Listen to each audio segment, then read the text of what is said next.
Hello everyone, this is Nitish Vandel. I hope you all well. Today we are starting chapter 3rd class 7th NCERT mathematics. NCERT. Chapter name is data handling. Data handling क्या होता है? So let us discuss. तो data क्या होता है, उसको कैसे handle किया जाता है, उसको बोलते हैं हम डाटा हैंडलिंग. मतलब मीन्स जैसे डाटा क्या होता है, तो इस के बारे में अपन इसमें ये सीखेंगे. ये 3 पॉइंट्स कवर करेंगे.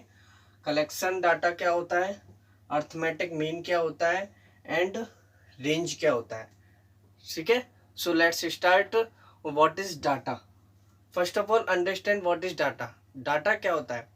जैसे कि हम स्कूल्स में एडमिशन्स लेते हैं, तो या किसी कॉलेज में एडमिशन लेते हैं, या फिर कोई सामान खरीदने जाते हैं, तो जो शॉपकीपर्स पूरा आपके सामान की जो लिस्ट लिख देता है, या फिर स्कूल्स में टीचर्स आप एडमिशन जब लेते हैं तो वो लिस्ट बनाते हैं कि आज इस क्लास के एडमिशन्स आए हैं और इतने स्टूडेंट्स 8th क्लास में आए हैं, इतने स्टूडेंट्स 7th में, इतने स्टूडेंट्स 6th क्लास में. मतलब डिफरेंट डिफरेंट ये. अब ये तो है नहीं कि ना वन डे में केवल 8th के ही आएंगे, ऐसा कंपलसरी नहीं है. मिक्स आएंगे. ठीक है. तो अब मिक्स आएंगे तो हर किसी का क्या होता है, नेम अलग होता है, फादर नेम अलग होता है, क्लास अलग है, एज अलग है, ये सब चीज़ अलग है. तो वो कहीं ना कहीं तो रिकॉर्ड करेंगे. यदि हमने सिंपल पेपर ले लिया और इसमें लिख दिया ऐसे ही आगे पीछे करके, फर्स्ट वी वन भी नहीं डाला हमने, ऐसे ही रोहन ना, फादर नेम ये, मदर नेम ये, डेट ऑफ बर्थ, और ये हमने ये इकट्ठा कर दिया. ऐसे वन डे में 4 स्टूडेंट्स एडमिशन के लिए या इंक्वायरी के लिए आ चुके हैं. ठीक है. Next day. अब नेक्स्ट डे आते हैं, मान लो 15 स्टूडेंट्स आते हैं, तो they are come in the random way. वो रैंडमली आएंगे.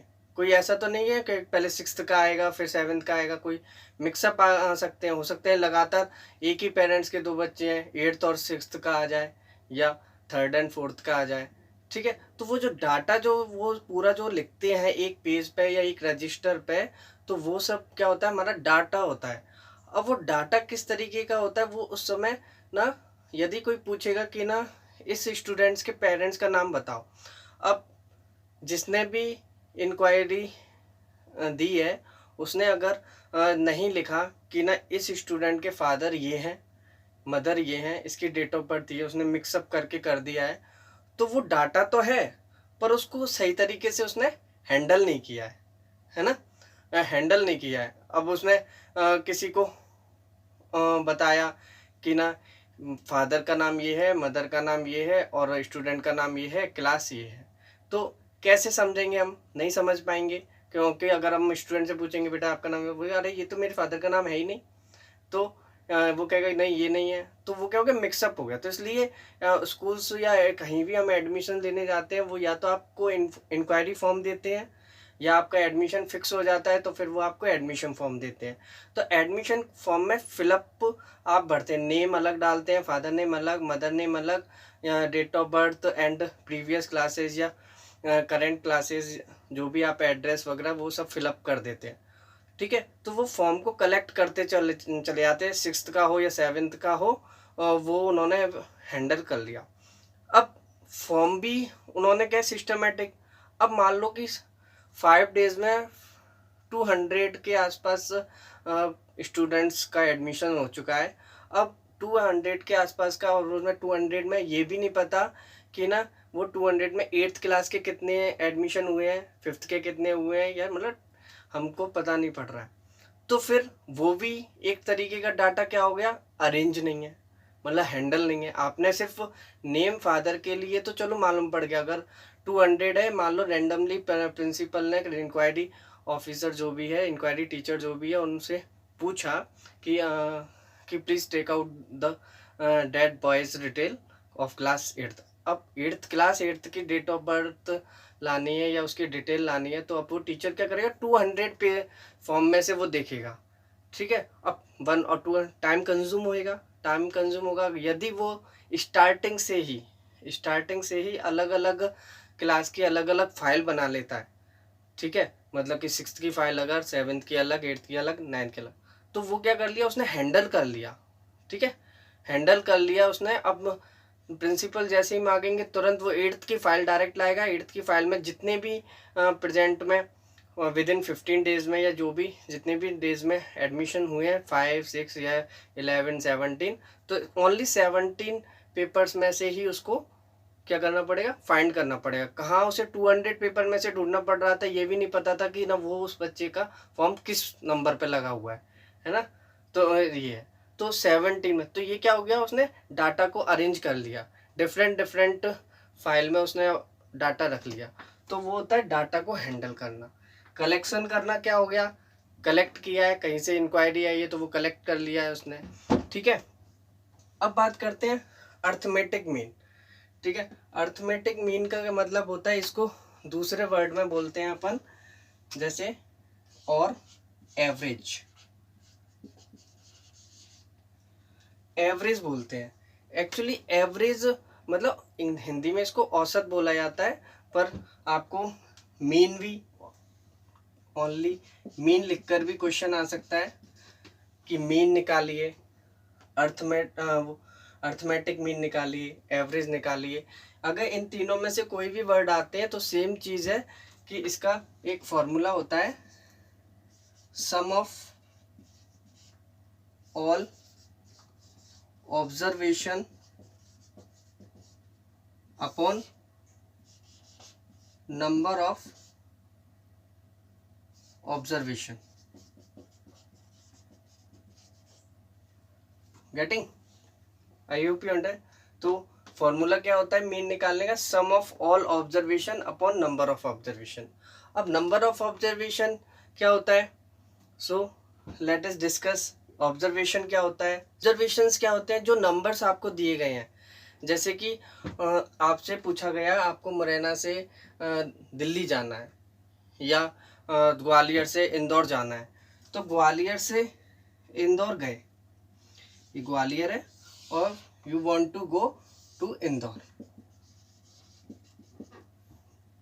ठीक है, अब ग्वालियर से इंदौर आप जाते हैं तो आपके लिए 500 किलोमीटर से अराउंड।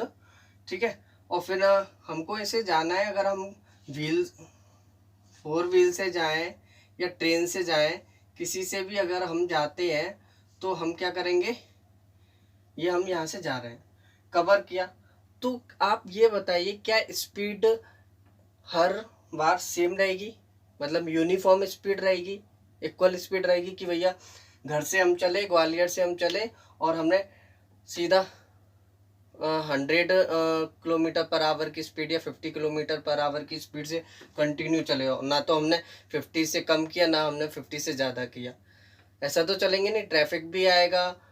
ठीक है, मोड़ भी आएंगे। तो इसलिए अपन क्या करेंगे कि जैसे कि इसको कवर करने में मान लो कि 10 आवर्स लगते हैं। ठीक है, 10 आवर्स इसमें लगते हैं, और 10 आवर्स में हमने यहाँ पे 50 किलोमीटर से स्टार्ट किया, बीच में आपको बिल्कुल स्टेट हाईवे मिल जाता है नेशनल, आपने उसमें 100 की स्पीड से चले, फिर आप 15 की स्पीड से, ट्रैफिक बहुत ज़्यादा था, या 20 या फिर 30 या फिर 80, 90, ऐसे आपने मतलब 1 आवर में या बीच बीच में कैसे भी, ये आपने, ये मैंने रैंडमली नंबर ले लिए, ऐसा ज़रूरी नहीं है। तो ये हमारी स्पीड थी, अलग अलग टाइम पर अलग अलग, हो सकता है एक ही घंटे में हमने 2-4 बार टाइम डिस्टेंस मतलब स्पीड हम बदलते हैं। ठीक है, तो अब इसमें क्या होता है, तो ये हमारे क्या है, ऑब्जर्वेशंस है, ये हमारे क्या है, ऑब्जर्वेशंस है, जो यहाँ पे बताया गया है। कि किसी ने पूछा कि आप कितनी स्पीड से आए, तो या फिर वो पता भी लगा लेगा, पर हम तो मेन ऑब्जर्वेशन को, वो क्या ऑब्जर्वेशंस क्या होते हैं, तो ये नंबर्स होते हैं। ठीक है, अब सम करना है, मतलब इन सभी को जोड़ना है, divide, number of observation, number of observe मतलब कितने ऑब्जर्वेशन, 1 2 3 4 5 6 7, 7 ऑब्जर्वेशन से। तो पहले हमें सम करना है, इन सभी के पीछे प्लस प्लस लगा देंगे, गेटिंग, और फिर हम इसका डिवाइड दे देंगे, तो हमारा वो क्या आ जाएगा, मान लो आपकी वो आई 75 किलोमीटर पर आवर।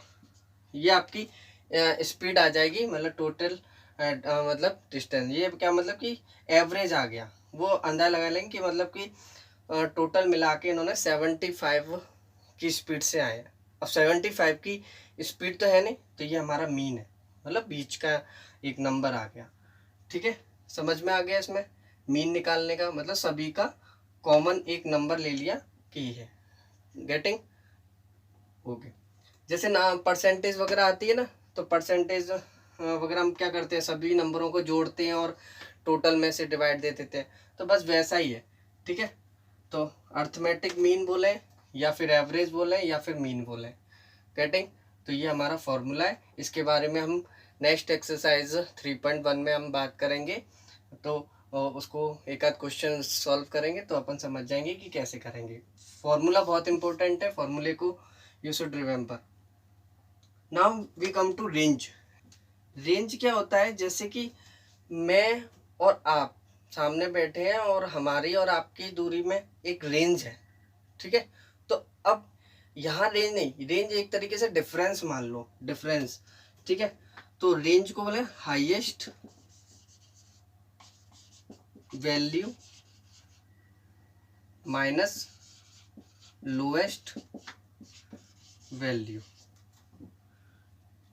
जैसे कि मान लो कि ना आपकी एज है 25, मेरी एज है 35, तो अब आपकी एज 25, मेरी एज 35, तो डिफरेंस कितना हो गया, 10 का। ठीक है, पर ये तो ओनली दो लोगों में, तो ये रेंज निकलती है जैसे कि सभी पूरे उसमें क्लास में, जैसे क्लास में सभी बच्चे एक ही हाइट के तो होंगे नहीं, सेम हाइट के होंगे नहीं, या फिर सेम एज के तो होंगे नहीं।